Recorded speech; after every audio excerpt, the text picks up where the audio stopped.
السلام علیکم دوستو، ویڈیو دیکھنے سے پہلے ہمارے اس چینل کو سبسکرائب کر لیں، نیچے موجود بیل آئیکن کو ضرور کلک کر لیں تاکہ ہمارے آنے والی تمام ویڈیو آپ کو بروقت مل سکیں۔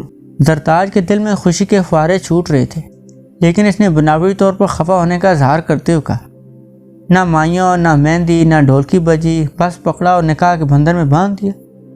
بیگم شاہ نے مسکراتے ہوئے کہا، ان حالات میں یہی کچھ ہو سکتا ہے، اب تم بڑھ بڑھ کر باتیں نہ بناؤ، یہ کام دلہن کے شایان شان نہیں، چلو اب اپنے سسرال سدھارنے کی تیاری کرو۔ زرتاج الجھتے ہوئے گویا، سسرال؟ آپ کس سسرال کی بات کر رہی ہیں؟ بیگم شاہ نے زرتاج کے ہمراہ ایک کمرے کا رخ کیا۔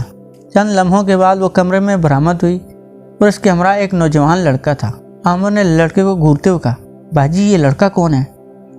بیگم شاہ مسکراتی ہوئے گوئی، یہ لڑکا ابھی ابھی نکاح کے بندھن میں بندھا ہے۔ عامر نے حیرانی کے عالم میں استفسار کیا، یہ کس کے ساتھ نکاح کے بندھن میں بندھا ہے؟ یہ عامر غربی کے ساتھ نکاح کے بندھن میں بندھا ہے۔ عامر کھل کر ہنسا۔ بہن نے مذاق سے کہا، بتاؤ یہ کون ہے؟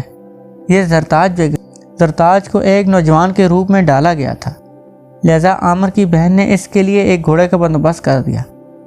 عامر کی دونوں بانیاں پیار بھری مسکراہٹ چہرے پر سجائے اپنے ماموں اور ممانی کو دیکھ رہی تھیں۔ بیگم ملک شاہ نے روحانسی آواز میں عامر غربی کو مخاطب کرتے ہوئے کہا، عامر میں جو کچھ کر سکتی تھی وہ میں نے کر دیا، اب تم جانو اور تمہاری دلہن، میں نے اپنا فرض بخوبی پورا کر دیا۔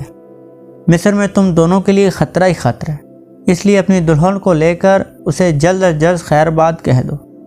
عامر اور زرتاج دونوں اپنے گھوڑے پر سوار ہوئے۔ دونوں کے گھوڑے ایک دوسرے کے متوازی رواں دواں تھے۔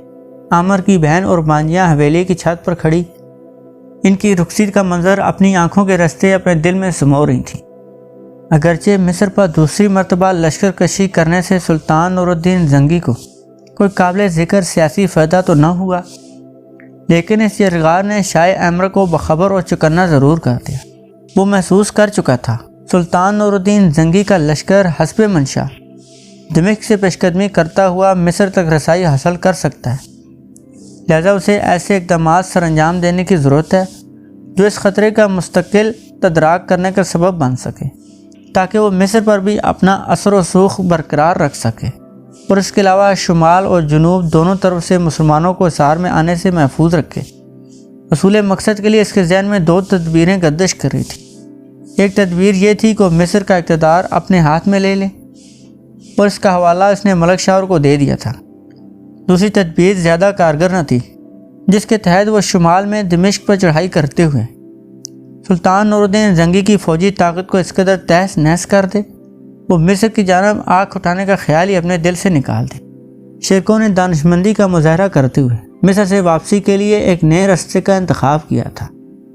وہ یروشلم کو قابل اعتماد تصور نہ کرتا تھا، اس سے خدشہ تھا اس کی واپسی کے دوران وہ ضرور اس کا تعاقب کرے گا اور اس کے لشکر کو نقصان پہنچانے کی کوشش کرے گا، اس لیے اس نے اپنے واپسی کے سفر کے لیے ایک نیا راستے کا انتخاب کیا۔ شیخوں اپنی خداداد، دانشمندی اور حکمت کی بدولت بذات خود تو اپنے لشکر کے ہمراہ کسی دقت کا سامنا کیے بنا ہی اپنی منزل مقصود تک جا پہنچا، لیکن اس کا تعاقب کرنے والے راستے میں بھٹک گئے تو کسی اندیکھی سمت کی جانب روانہ ہو گئے۔ دمشقی لشکر نے جب مصر سے کوچ کیا تو اس وقت عامر غربی اور قاسم حسین اس لشکر کا حصہ نہ تھے۔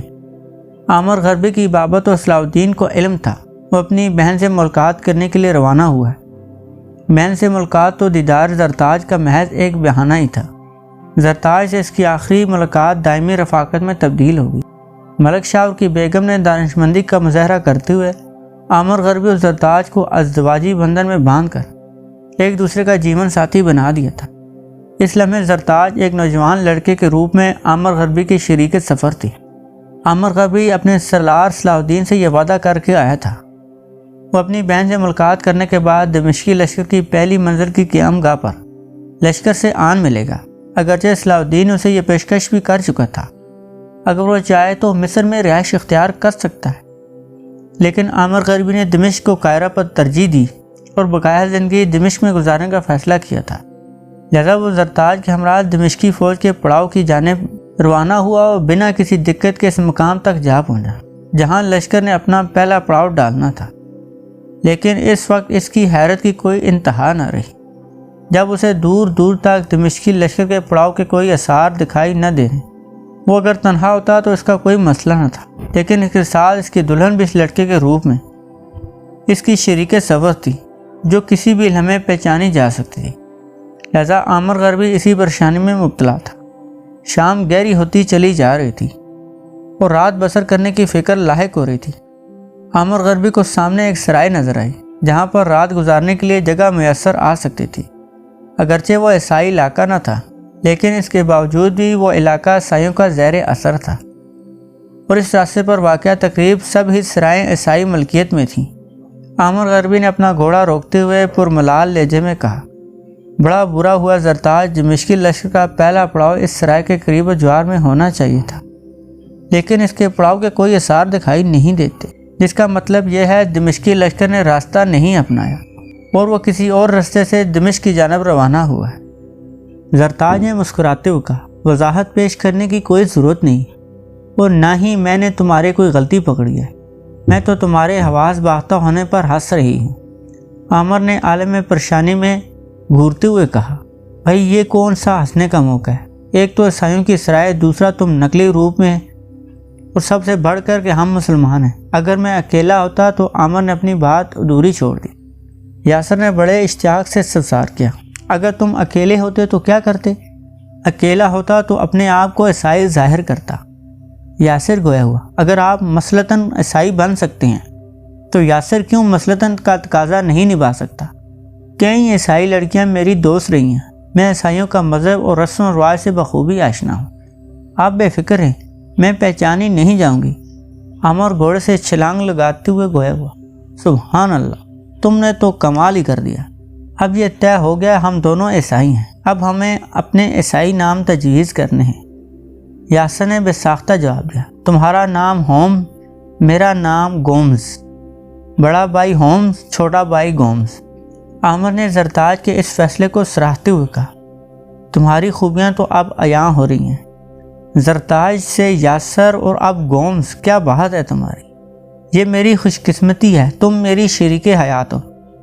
دونوں اپنے اپنے گھوڑے کے ہمراہ پیدل چلتے ہوئے اور آپس میں نوک جھوک کرتے ہوئے سرائے تک جا پہنچے۔ عامر یکدم حیرانی کے عالم میں رک گیا۔ اسے رکتا دیکھ کر زرتاج کو بھی رکنا پڑا۔ سرائے کے داخلی دروازے کے عین سامنے ایک نوجوان ایک حسین لڑکی سے ہنس ہنس کر محو گفتگو تھا۔ عامر نے زرتاج کے کان میں سرگوشی کرتے ہوئے کہا، یہ نوجوان اس لڑکی سے محو گفتگو ہے، وہ میرا دوست قاسم حسین ہے۔ ہوم، لڑکی عیسائی دکھائی دیتی ہے۔ گومز نے اپنی رائے کا انکشاف کرتے ہوئے کہا، نامعلوم ان میں پیار محبت کا کوئی سلسلہ چل رہا ہو، آپ انہیں ڈسٹرب نہ کریں، اگر آپ ان کو نظر پڑ گئی تو وہ خود آپ سے رابطہ کریں گے۔ جب یہ دونوں قاسم حسین کے قریب سے گزرنے لگے تو اس کی نظر اچانک ان دونوں پر پڑ گئی۔ قاسم حسین یکدم گھبرا گیا، پھر فوراً ہی سنبھل گیا۔ گوم نے سرگوشی کرتے ہوئے کہا، وہ آپ کو پہچان گئے، اب خود ہی آپ سے رابطہ کریں گے۔ سرائے میں 1 درجن کے قریب عورتیں اور 1.5 درجن کے قریب مرد پہلے ہی مقیم تھے۔ سرائے کا مالک ایک درمیانی عمر کا شخص تھا۔ اس نے آگے بڑھ کر عامر کو خوش آمدید کہا اور استفسار کیا، آپ کتنے دن تک مقیم رہنے کا ارادہ رکھتے ہیں؟ عامر نے جواب دیا، غالباً 2 دن تھا، ہم اپنے کچھ ساتھیوں کا انتظار کر رہے ہیں، اگر 2 دن کے اندر وہ نہ آئے تو ہم یہاں سے رخصت ہو جائیں گے۔ سرائے کا مالک نے زرتاج کو تیکھی نظروں سے دیکھتے ہوئے استفسار کیا۔ عامر نے فوراً اس کے شبے کو رفع کرنے کے لیے کہا، یہ میرا چھوٹا بھائی گومز ہے، ہمیں طرابلس جانا ہے، شاید طرابلس کے محل کے قریب و جوار میں جو گرجا واقع ہے، وہاں پر میرا ماموں پادری کے فرائض سر انجام دے رہا ہے۔ سرائے کے مالک نے اظہار عقیدت کرتے ہوئے مؤدب انداز میں کہا، آپ کا تعلق مقدس پادری کی فیملی سے ہے، برائے مہربانی اپنے ہاتھ دراز کریں، میں ان کا بوسہ لینے کا متمنی ہوں۔ عامر نے بدھڑک اپنے ہاتھ دراز کیے، اس سرائے کے مالک نے بھی بے تکلفی کے ساتھ ان کا بوسہ لے لیا۔ خداوند یسوع مسیح تم پر رحم کرے، اگرچہ میں بذات خود پادری نہیں، لیکن تمہاری عقیدت کے اظہار نے مجھے دعا دینے پر مجبور کر دیا۔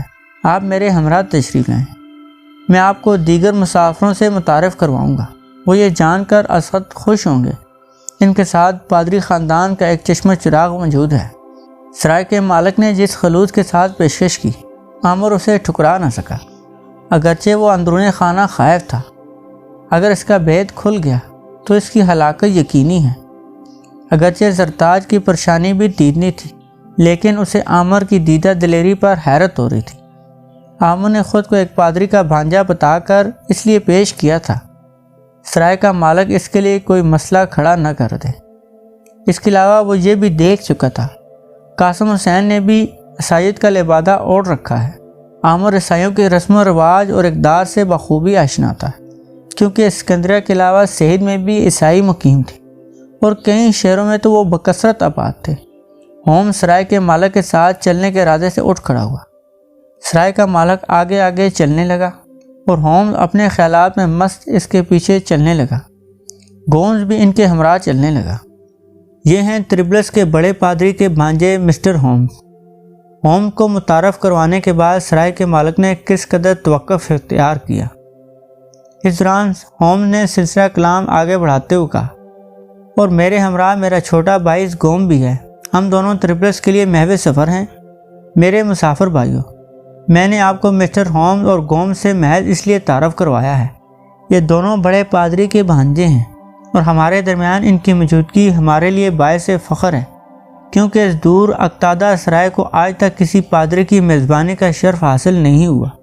اس لیے یہ آپ کا مذہبی فریضہ ہے۔ آپ ان دونوں بھائیوں کی توقیر سر انجام دیں اور بڑے بھائی ہومز کے ہاتھوں کا بوسہ ضرور لیں۔ کئی آوازیں بیک وقت سماج سے ٹکرائیں، کیوں نہیں؟ بڑے پادری کے بھانجے ہمارے لیے مقدس ہیں۔ اس کے ساتھ ہی ایک مسافر نے آگے بڑھ کر ہومز کے ہاتھوں کا بوسہ لیا۔ وہ حقیقت میں قاسم حسین تھا، جو عیسائی لبادے میں ملبوس تھا۔ وہ جب ہومز کے ہاتھوں کا بوسہ لینے کے لیے جھکا تو ہومز نے سرگوشی کرتے ہوئے کہا، قاسم، میں نے تمہیں پہچان لی ہے۔ قاسم نے بھی جوابی سرگوشی کرتے ہوئے کہا، تمہاری شناخت کیا کمال کی ہے۔ ہاتھوں کو بوسہ دینے کے بعد قاسم سیدھا کھڑا ہوا اور گویا ہوا، مقدس بڑے پادری کے مقدس بھانجے، یہ میری اور میری زوجہ کی خوش بختی ہے۔ ہم بھی طرابلس جا رہے ہیں کیونکہ میری بیوی کا تعلق طرابلس سے ہے۔ مسٹر ہومز، آپ برائے مہربانی اپنے دست شفقت میرے اور میری بیوی کی سر کی زینت بنا دیں۔ مسٹر ہومز نے اپنا ایک ہاتھ قاسم اور دوسرا ہاتھ کی زوجہ کے سر پر ٹکاتے ہوئے ان دونوں کو دعا سے نوازتے ہوئے کہا، تم دونوں پر خدا بند یسوع مسیح کی رحمت ہو۔ قاسم نے جھنجھلاہٹ کا شکار ہوتے ہوئے جواب دیا، اس کا نام مریم ہے اور اس خادم کا نام ٹامسن ہے۔ مسٹر ہومز نے ایک اور شوشہ چھوڑا۔ اس نے سرائے کے مالک کو مخاطب کرتے ہوئے کہا، بھائی میرے، مجھے اور میرے بھائی گومز کو اگر آپ مسٹر ٹامسن کے کمرے میں قیام پذیر کر دیں تو آپ کی عین نوازش ہوگی۔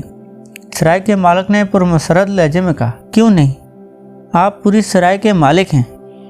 ٹامسن کی کوٹھڑی میں زیادہ گنجائش نہیں ہے، میں آپ کے لیے ایک بڑی کوٹھڑی کا بندوبست کیے دیتا ہوں۔ لہذا ہومز، گوم، ٹامسن اور مریم کا ایک بڑی کوٹھڑی میں قیام پذیر کر دیا گیا۔ رات کے کھانے کے بعد جب رات گہری ہو گئی تو ہر جانب سناٹے کا راج تھا۔ تب قاسم حسین نے کوٹھری کی کنڈی اندر سے بند کرتے ہوئے عامر کو مخاطب کرتے ہوئے کہا، عامر بھائی، آپ نے کیا کمال کی اداکاری کی ہے۔ عامر نے جواب دیا، کمال میں نے نہیں بلکہ مسٹر ٹامسن نے کیا ہے۔ یہ مریم کا کیا چکر ہے؟ قاسم حسین نے آنکھوں میں شرارت رقص کرنے لگی۔ تم بتاؤ، یہ ملک شاور کی بھانجی زرتاج ہے؟ قاسم حسین نے قطع کلامی کرتے ہوئے کہا، ٹھیک ہے، بات میری سمجھ میں آ گئی ہے۔ کیا تمہاری اس کے ساتھ شادی ہو گئی؟ عامر نے پر یقین لہجے میں کہا، بالکل، میری اس کے ساتھ شادی ہو گئی ہے، لیکن انتہائی سادگی کے طریقے کے ساتھ۔ قاسم حسین نے بھی آہ بھر کر کہا، عامر بھائی، اپنے ساتھ بھی کچھ اسی قسم کی صورتحال ہے۔ ہم دونوں کی درینہ دوستی اور اشنائی تھی۔ میں مریم کی ماں کو یقین دہانی کروانے میں کامیاب ہو گیا۔ میں ٹامسن ہوں، اس نے تو یقین کر ہی لیا، لیکن مریم کے پاپا کسی بھی طور اس شادی کی ہاں کرنے کے لیے تیار نہ تھے۔ بلاخر ہم نے ایک دن گرجا گھر کا رخ کیا اور اپنے حالات پادری کے گوش گزار کی، شادی کے بندھن میں بندھ گئے۔ عامر تجسس کے عالم میں گویا ہوا، تم نے یہ کارنامہ کہاں پر سر انجام دی؟ قاسم حسین نے انکشاف کیا، ہم اسکندریہ میں رشتہ ازواج میں منسلک ہوئے تھے۔ عامر نے استفسار کیا مریم کے علم میں تھا کہ تم ایک مسلمان ہو؟ قاسم حسین نے فخری انداز میں جواب دیتے ہوئے کہا، میں نے شروع دن سے ہی مریم کو اپنے بارے میں سب کچھ بتا دیا تھا۔ یہ لڑکی وفا کی پتلی ہے، اس نے یہ عہد کیا وہ محض مجھ سے شادی کرے گی، میں اس کی وفاداری پر نازاں ہوں۔ عامر نے شکوہ کرتے ہوئے کہا، قاسم تم نے کسی بھی مرحلے مریم کے بارے میں مجھے نہیں بتایا۔ قاسم نے دکھی لہجے میں کہا، عامر بھائی آپ مجھے الزام ٹھہرا سکتے ہیں، حقیقت میں مجھے یہ توقع ہی نہیں تھی میں مریم کے حصول میں کامیاب ہو جاؤں گا۔ میں اسی دیوانگی میں نگر نگر گھومتا رہا، لوگ میری ذہنی حالت پر شک کرنے لگے تھے، لیکن مریم اپنے قول کی پکی نکلی اور اس نے اپنا عہد نبھایا۔ اس مرتبہ اسکندریہ میں جب اس کا دیدار ہوا تو اس نے خود مجھے شادی کی ترغیب دلائی اور اس طرح ہم رشتہ ازواج میں منسلک ہو گئے۔ عامر نے مسکراتے ہوئے استفسار کیا، کیا تم میرے حالات بھی جاننا چاہو گے؟ قاسم حسین نے خوشی میں جواب دیا، ضرور جاننا چاہیں گے۔ مریم ان حالات سے آشنا ہو کر بہت خوش ہوگی۔ عامر نے تجویز پیش کرتے ہوئے کہا، پہلے زرتاج اور مریم کو آپس میں متعارف کروا لیں، اس کے بعد دیکھیں گے کیا کرنا ہے۔ زرتاج اور مریم کو متعارف کروانے میں زیادہ دقت نہ ہوئی، دونوں خواتین کو حالات نے حکمت اور دانش سے نوازا تھا۔ انہوں نے عامر اور قاسم کی گفتگو سے یہ قیاس کر لیا تھا، ان دونوں کے حالات میں مشابہت پائی جاتی ہے، اس لیے انہیں ایک دوسرے کے قریب آنے میں کوئی دقت پیش نہ آئی۔ دونوں آپس میں اس طرح شیر و شکر ہو گئیں جیسے ان کے آپس میں درینہ تعلقات استوار ہوں۔ وہ دونوں ایک دوسرے کے ساتھ خوشخبری میں مصروف ہو گئیں۔ اگرچہ عامر اور قاسم اچانک ایک دوسرے سے ملے تھے، لیکن دونوں اس ملاقات سے بہت خوش تھے۔ لیکن وہ دونوں اب اس فکر میں دبلے ہو رہے تھے، دمشق کس طرح پہنچا جائے۔ اگرچہ وہ عیسائیوں کا لبادہ اوڑھے ہوئے تھے، لیکن ان میں سے کوئی بھی عیسائی نہ تھا، کیونکہ مریم نے بھی قاسم کی عیسائیت سے دستبرداری اختیار کر لی تھی اور اب اسے ایک مسلمان عورت ہونے کا شرف حاصل تھا۔ مزید برآں قاسم اور عامر دونوں کے پاس زیادہ سفر موجود نہ تھا، وہ کسی اور راستے کے ذریعے دمشق تک رسائی حاصل کرتے۔ دونوں کے مالی حالات پتلے تھے۔ قاسم حسین نے بھی عامر کے اس خیال کے ساتھ اتفاق کیا، دمشقی لشکر اسی راستے سے دمشق واپس جائے گا، اس کی پہلی منزل اسی سرائے کے قریب جوار میں ہوگی۔ لیکن شرکوں نے اپنے لشکر کو دشمن کے ممکنہ خطرات سے بچانے کے لیے ایک نئے راستے کا انتخاب کیا، لہذا جس وقت قاسم حسین اور عامر اس سرائے کی جانب رواں تھے، اس وقت شرکو اپنے لشکر کے ہمراہ ایک نئی منزل کی جانب رواں تھا۔ شرکو جب مصر سے دمشق کی جانب کوچ کر رہا تھا، تب ایک تاجر نے اس سے ملاقات کی۔ دوران ملاقات تاجر نے شرکو کو بتایا وہ دمشق کا ایک درمیانہ درجے کا تاجر ہے اور ہر سال تجارت کے دورے پر مصر آتا ہے، لیکن 2 سال قبل جب وہ اپنے تجارتی دورے پر مصر آیا تو اس کی واپسی کے راستے مسدود ہو گئے، کیونکہ عیسائی افواج دور دور تک پھیلی ہوئی تھی۔ وہ دمشق اور مصر کے درمیان ممکنہ راستوں پر اشنائی رکھتا تھا۔ اس نے شرکو کو تجویز پیش کی، وہ دمشق جانے کے لیے ایک ایسے راستے کی شرکو کی رہنمائی پیش کر سکتا ہے جس پر عیسائیوں کے ساتھ الجھنے کا کوئی خطرہ نہیں اور اس راستے پر پانی کی قلت یا طوفانوں کا بھی کوئی خطرہ نہیں۔ اس کے بدلے میں اس نے شرکو سے درخواست کی وہ اسے بھی اپنے ہمراہ دمشق لے جائے، کیونکہ اس نے گزشتہ 2 سالوں سے اپنی بیوی بچوں کی شکل نہیں دیکھی۔ لہذا شرکو نے اس تاجر کی رہبری میں ایک دوسرا راستہ اختیار کیا، جس کے راستے میں یہ سرائے نہ آتی تھی۔ نصف سے زائد رات گزر چکی تھی، لیکن عامر، قاسم، زرتاج اور مریم ہنوز اپنی باتوں میں مصروف تھے۔ زرتاج اور مریم تو خوشگپیوں میں مصروف تھیں، لیکن عامر اور قاسم کو دمشق پہنچنے کی فکر کھائے جا رہے تھے۔ وہ بڑی شد و مدد کے ساتھ اپنا آئندہ کا لائے عمل طے کرنے میں مصروف تھے۔ سرائے کے مالک نے کوٹری کا دروازہ ان کی کوٹری کے عین سامنے تھا۔ انہوں نے کیا دیکھا، سرائے کے مالک کے ہاتھ میں ایک چراغ موجود ہے۔ وہ اس چراغ کی روشنی میں اپنی کوٹری کے دروازے سے باہر نکلا اور محتاط انداز میں دبے پاؤں چلتا ہوا آگے کی جانب بڑھ گیا۔ عامر نے دونوں خواتین کو سرگوشی کرتے ہوئے ہدایت کی وہ دونوں اپنی آنکھیں میچ لیں، اگر وہ ان کے قریب سے جاتے ہوئے آواز بھی دے تو وہ سونے کی اداکاری کرتے ہوئے خود کو سوتا ہوا ظاہر کریں۔ قاسم نے سرگوشی کرتے ہوئے انکشاف کیا، گھبرانے یا خائف ہونے کی کوئی ضرورت نہیں، سرائے کے مالک کا یہ روزمرہ کا معمول ہے۔ وہ چراغ ہاتھوں میں تھامے اس کی روشنی میں سارے سرائے کا جائزہ لیتا ہے، اس کے بعد اپنی کوٹری میں جا کر نیند کے آغوش میں سما جاتا ہے۔ اگرچہ عامر کے کان میں قاسم کی گفتگو سماعت کر رہے تھے، لیکن اس کی نگاہیں سرائے کے مالک پر مرکوز تھی۔ دوستو آج کے لیے اتنا ہی۔ اگر ویڈیو پسند آئے کمنٹ سیکشن میں اپنی رائے کا اظہار ضرور کیجیے گا۔ اس سیریز کی ایک نئی ویڈیو کے ساتھ بہت جلد آپ کی خدمت میں حاضر ہوں گے۔ تب تک کے لیے اللہ حافظ۔